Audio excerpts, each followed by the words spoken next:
बिस्मिल्लाहिर्रहमानिर्रहीम। नाज़रीन कराम, मैं अली मरहम हूँ और आप मेरा वीलॉग देख रहे हैं। आपसे दरख्वास्त है कि हमारे इस चैनल को सब्सक्राइब कर दें और बेल आइकन भी ज़रूर दबाएं।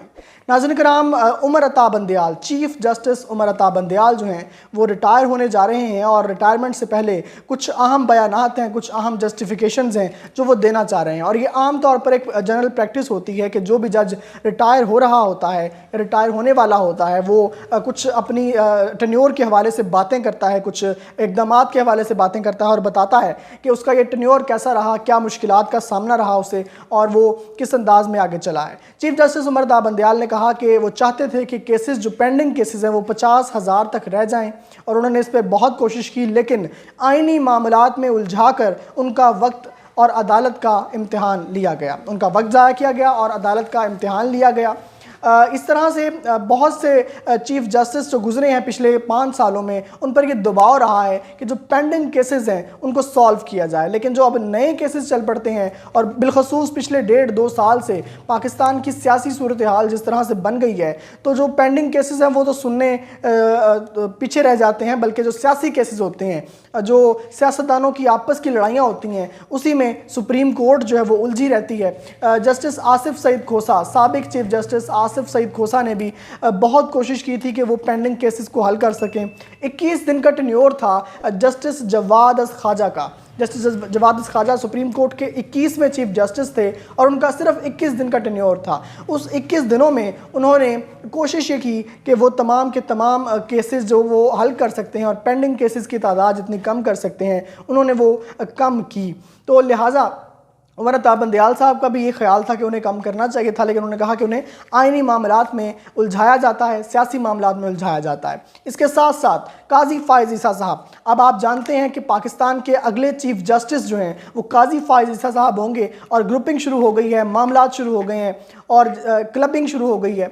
जजिस के अंदर मुबैना तौर पर जो 2 धड़े हैं पिछले 1-1.5 साल से चल रहे हैं, उसमें अब मज़ीद काजी फ़ाइज़ ईसा साहब अपनी टीम तैयार कर रहे हैं। आप देखते हैं कि हर जज के कुछ पसंदीदा जजेस होते हैं, हर चीफ जस्टिस के कुछ पसंदीदा जजेस होते हैं जिनको साथ साथ रखा जाता है और यही तरीक़ाकार जो है वो काजी फ़ाइज़ ईसा साहब जो है वो इख्तियार करेंगे। और उन्होंने अपनी जो हलफ बर्दारी है उसके बाद उन्होंने अपने एक अशाइये का जो है वो दावतनामा दे दिया है अपने साथी जजेस को। और आज चीफ जस्टिस उमर अता बंदयाल ने काजी फ़ाइज़ ईसा साहब की तारीफ़ भी की है। उन्होंने कहा है कि मेरे भाई, मेरे दोस्त काजी फ़ाइज़ ईसा साहब एक काबिल तारीफ़ जज हैं और इसमें वाकई कोई शक नहीं है कि वो काबिल तारीफ़ जज हैं, लेकिन अब उनके फ़ैसलों पर मुनहसर होगा कि क्या वो सियासी फ़ैसले करते हैं या आइनी फ़ैसले करते हैं। ये बड़ी अहम बात है।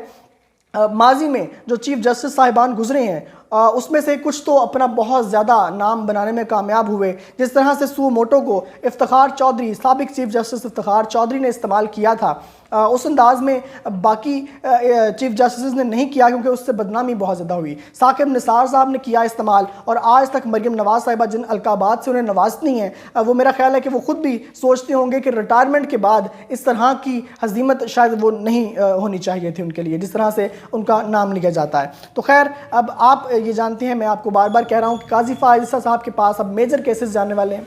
16 सितंबर को chief justice Umar Ata Bandial retire हो जाएंगे, काजी फ़ाइज़ ईसा साहब की हलफ बर्दारी हो जाएगी। उसके बाद से होगा ये कि इस तमाम केसेस जो हैं वो काजी फ़ाइज़ ईसा साहब की अदालत में लगेंगे। लेकिन देखना ये है कि क्या जो काजी फ़ाइज़ ईसा साहब पर एक रेफरेंस दायर किया गया था फ़ारूक नसीम साहब की तरफ से, जो इमरान खान के वज़ीर कानून थे, तो क्या उसका कोई ग्रज रखा जाएगा, दिल में कोई उसकी बात रखी जाएगी? मेरा ज़ाती ख्याल काजी फ़ाइज़ ईसा साहब के बारे में ऐसा नहीं है। मैं बारहा कह रहा हूँ, वो एक अपराइट जज हैं, वो बहुत मुनसिफ जज हैं और मैं उम्मीद कर रहा हूँ कि वो अच्छे फ़ैसले करेंगे, आइनी फ़ैसले करेंगे और किसी किस्म का भी गैर आइनी दबाव जो है वो बर्दाश्त नहीं करेंगे।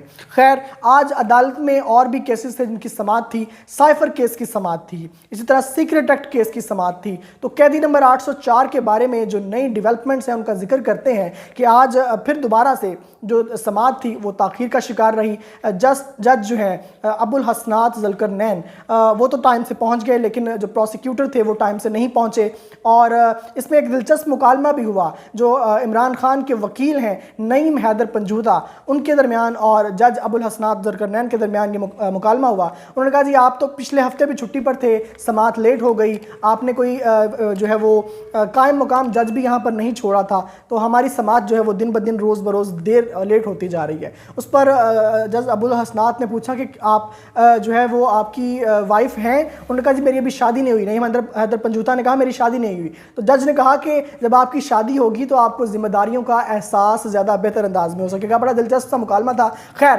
سائفر کیس میں اب یہ ہوا ہے کہ سائفر کیس میں ایف آئی اے کے پروسیکیوٹر نے یہ اعتراض اٹھا دیا ہے پی ٹی آئی کے چیئرمین عمران خان کی درخواست پر کہ اس میں تکنیکی مسئلہ ہے, اس میں جو تمام دفعات ہیں ان کی تفصیل شامل نہیں کی گئی اور سائفر کے معاملات کے حوالے سے جو مزید تفصیلات ہیں ان کا ایک صفحہ ہوتا ہے وہ شامل نہیں کیا گیا, لہٰذا یہ کیس ناقابل سماعت ہے. لہٰذا اس کیس کی سماعت جو ہے وہ اب جو ہے وہ ملتوی کر دی گئی ہے اور یہ اب 16 ستمبر کو اس کی سماعت ہونی ہے.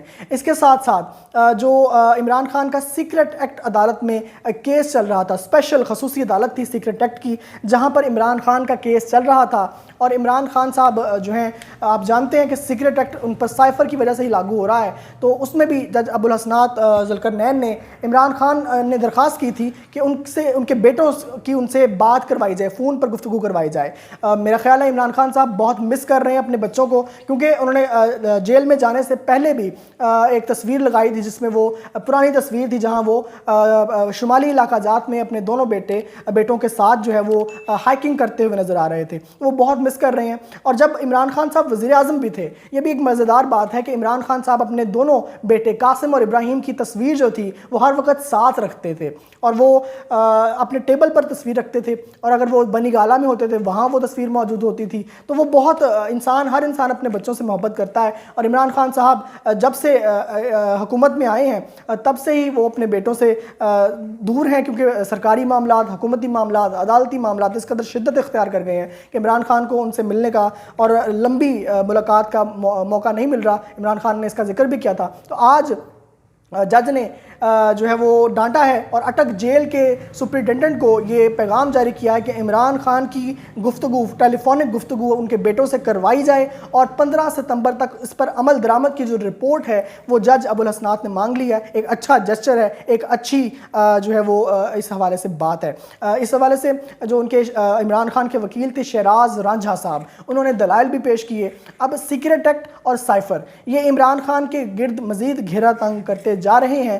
دیکھنا یہ ہے کہ ایک تو پہلے عمران خان نے اب جو سیکرٹ ایکٹ ہے اور آرمی ایکٹ ہے اس میں جو ترمیم ہوئی ہے اس کے حوالے سے سپریم کورٹ میں درخواست دائر کر دی ہے. اب وہ سماعت میں جو ہے وہ مقرر کی جانی ہے. جس دن وہ سماعت مقرر ہوگی اور اس کا فیصلہ آئے گا تو اگر وہ فیصلہ عمران خان کے حق میں آ جاتا ہے اور وہ دونوں ایکٹ جو ہیں وہ کالعدم, ترمیمیں جو ہیں وہ کالعدم قرار دے دی جاتی ہیں تو پھر عمران خان فائدے میں رہیں گے. وگرنہ یہ ہوگا کہ عمران خان صاحب جو ہیں ان کو پھر سائفر کیس میں اپنے آپ کو ٹھیک ثابت کرنے کے لیے زیادہ محنت کرنی پڑے گی. یہ ایک ٹیکنیکل پرابلم ہے, ایک ٹیکنیکل کام ہے جو ان کے وکیلوں پر بہت زیادہ بڑھ گیا ہے اور بہت زیادہ اب کرنا پڑے گا ان کو. تو اب سارا جو کھیل ہے وہ قاضی فائز عیسیٰ صاحب کی عدالت میں چلا گیا ہے. تو دیکھتے ہیں کہ آج مزید عدالتوں میں کیا کارروائی ہوتی ہے, کیا کام ہوتے ہیں, اس سے بھی آپ کو ضرور آگاہ کریں گے. آپ سے درخواست ہے کہ ہمارے اس چینل کو سبسکرائب کیجئے, بیل آئیکن دبائیے, ویڈیو کو لائک کریں, شیئر کریں, کمنٹ کیا کریں. پاکستان زندہ باد.